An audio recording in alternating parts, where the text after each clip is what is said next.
Magandang umaga po sa ating lahat. So, andito po ako ngayon, si Janet Enriquez. Gusto ko lang po sanang manghingi ng paumanhin po sa inyong lahat sa pinopost ko po na na nag-viral po sa yung post ni Lovely Granada po. Gusto ko lang po manghingi ng paumanhin po sa inyo. Sorry po talaga sa nagawa ko. Wala po akong ibig na ipahiwatig na mambabaril po ako. Yung nag-reply lang po ako sa yung kaibigan ko na si Len po.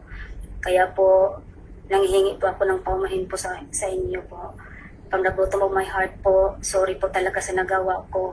At saka yung wag naman po sanang ibabash yung mga anak ko kasi ang dami po kasi nagme-message sa akin sa mga anak ko na nagbabash po sila. Sana po ay stop na natin po itong inaamin ko po na may kasalanan po ako. Sorry po talaga sa inyong lahat.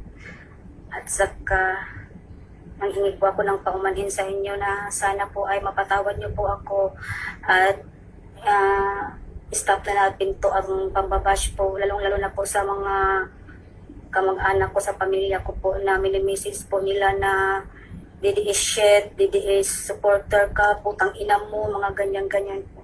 Sana po ay matapos na po itong lahat-lahat po. Please po makikiusap po ako sa inyo na please refrain po of sharing that post po. Alam ko po na ang pagkakamali ko po. Sana po ay hindi na po nila i-share po kasi po super affected na po ako, pati yung mga pamilya ko.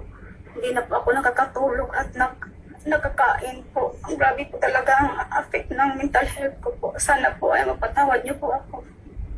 Maraming salamat po.